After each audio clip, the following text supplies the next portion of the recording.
This is the Honda Pilot TrailSport edition, and I've been driving it for a couple days.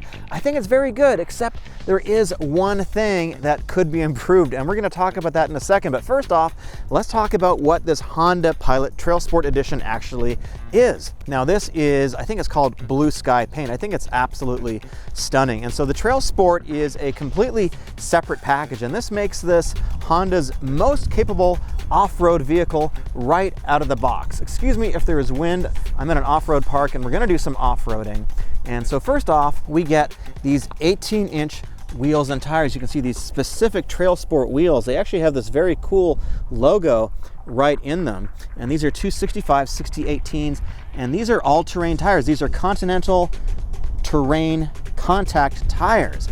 So right off the bat, you can tell that this is a little bit more of a serious machine than just the regular Honda Pilot. And what we also have is specific suspension for off-roading. So this is also raised 1 inch compared to the regular Pilot.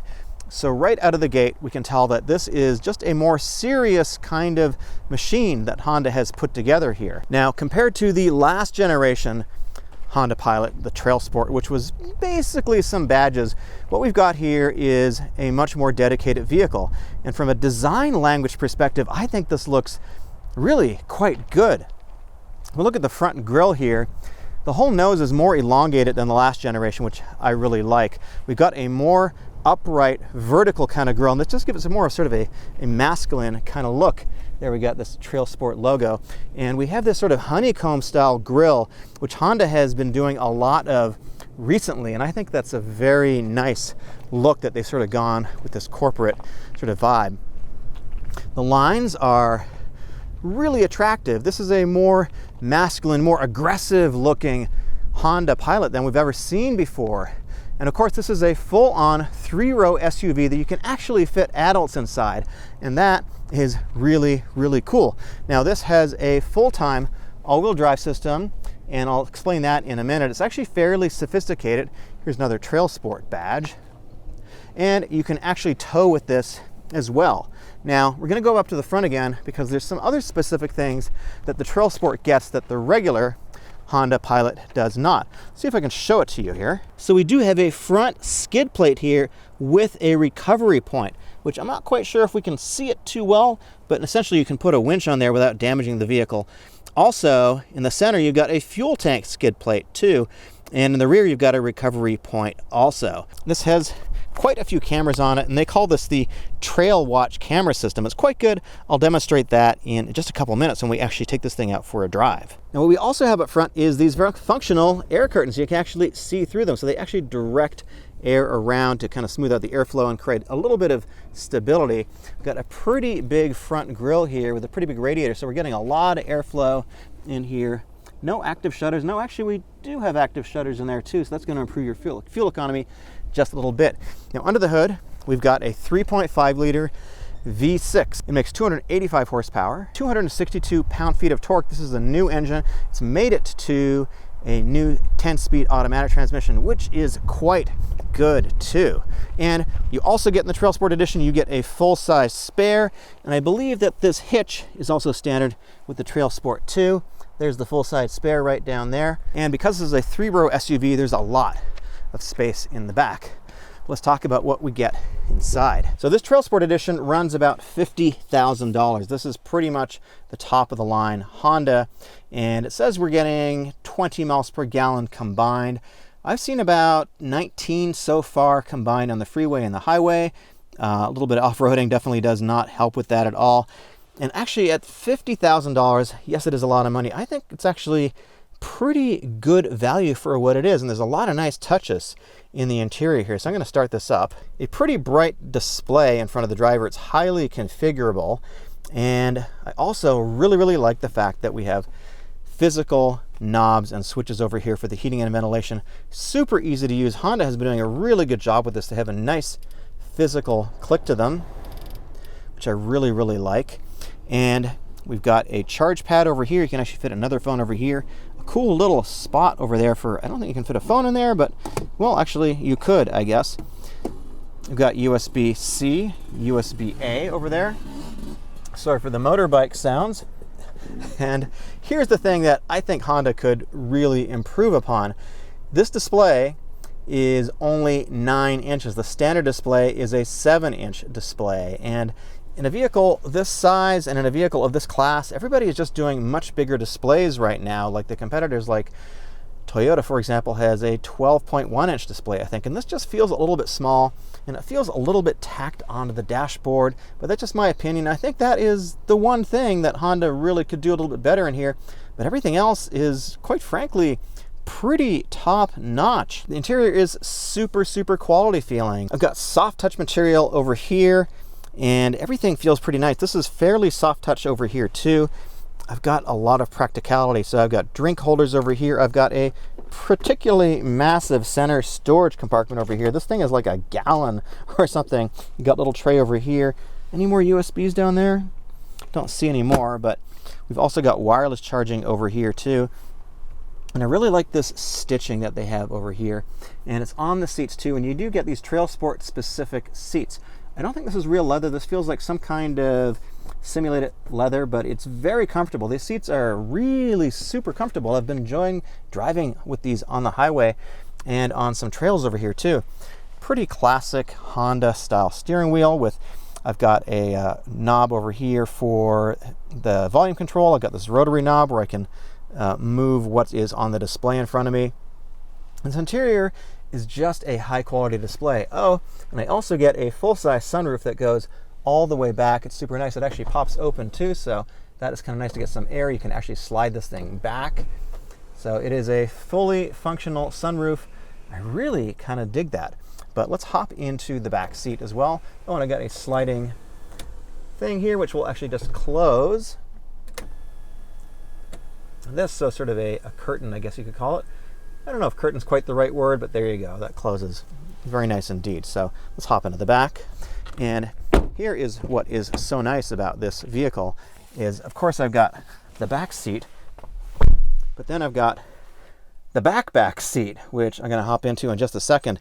But back here, I've got heating and ventilation. I've got a couple more USB ports. I've got a AC outlet over here, which is quite a nice thing to have.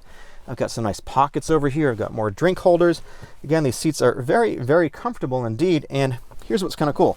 You can get different configurations of these. So in the TrailSport edition, I've got a 7-passenger setup. So I've got this little sort of pass-through thing over here, and I can just crawl into the back seat or climb through. I've got little armrests down here too. But what is also super cool, oh, and one more thing, before we hop back there, I've got these very nice blinds that just sort of pop up to keep your rear passengers kind of happier in case they get a little bit upset. So there's a ton of practicality with this thing. But here's what's kind of neat, is the way you get into the back. There's a button right over here. It just slides forward. How cool is that? And then when I do get in the back seat, I've got so much space back here for an adult. Tons of knee room. And if you look at my head, I've got like, I don't know how many inches I've got. I'm 5'9", probably like 6 inches back here. It is super practical. And everybody in the back gets cup holders. We've also got more USBs back here. We've got another cooling and heating vent over there. If I'm in the back seat, I can just make this go down very simply by doing that. That's pretty neat.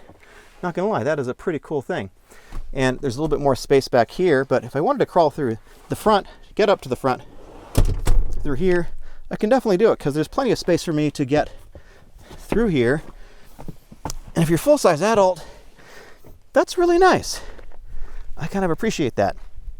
Now we've got the back seat up, power lift gate, open that up. And once I've got it open, I've still got even more storage back here. I've got over 22 cubic feet of storage. To get these seats down, there's a little strap here. You just pull this, headrest goes down, hold on to it. There we go. There we go. 2 hands. And if you think that's not enough space, there's actually a very cool hidden compartment here, which is actually huge. Look at how much space there is back here. So there's the full-size spare. So in some of the versions of the Pilot, you actually get a second, or rather another seat that you can put in the center, which you can put back here. But in this particular case, We just use this for extra storage, and there's a little bit extra storage over here too.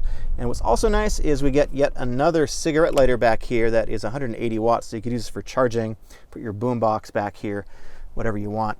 This is a super practical vehicle. This is very, very family friendly if you want to go camping, if you want to go hiking, if you just want to go skiing, snowboarding, whatever you want to do. This has got so much practicality in it, and I think it's a pretty good looking vehicle. Let's go for an off-road drive, and then we're going to talk about what this thing is like to drive on-road. We're just going to continue down this trail in this beautiful summer evening in this park. Let's try the hill descent mode. Even though it's not particularly steep here, you can hear it torque vectoring and applying some braking force as I'm going down this hill. Even though it's not a particularly steep hill, you can hear the system is working and making it pretty easy and keeping basically all I need to do is steer the thing, no hands, no brake. Let's override that and continue. So this seems to be, at least in my mind, a very capable, very large 3-row SUV. So the amount of practicality you've gotten here is particularly good considering how off-road capable this is. Now, this is certainly not the ultimate off-roading vehicle. You probably want a body on frame for that. But for this sort of casual off-roading where you can go pretty much where I think 90% of people are going to go, this just seems like a super capable, really good choice. I'd like a little bit more ground clearance. I haven't gotten high-sided anywhere yet. And I really do like these cameras. And this has got plenty of torque and plenty of power for this kind of application. I could definitely have more people in here. I haven't felt like this is low on power at any one point yet in my off-road adventures. We're going to take it on-road in a couple minutes, but I found on-road it has pretty decent power too. Let's see what 285 horsepower feels like.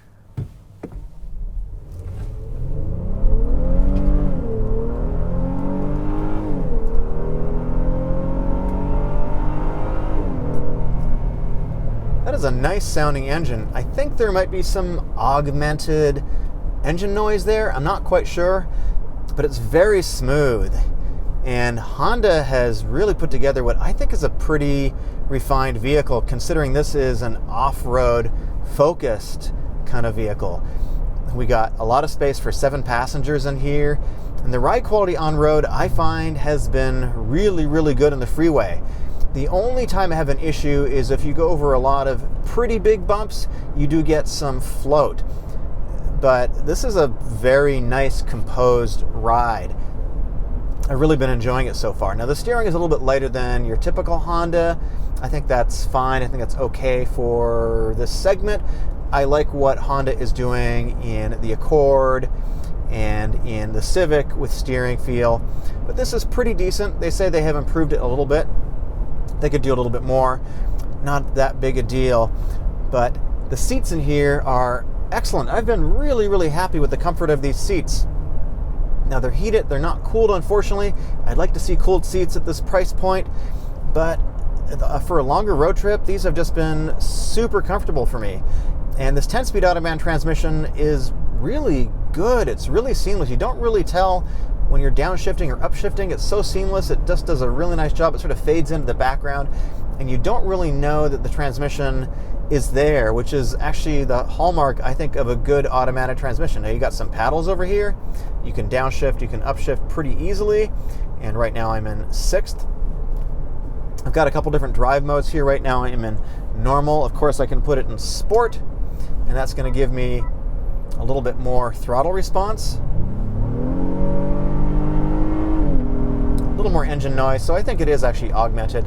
I've also got an economy mode, which of course is going to reduce the throttle response and is going to focus on getting me the best possible fuel mileage. Now I've been off-roading today, and I've done about 14.6 miles per gallon with the off-roading, which is not terribly surprising.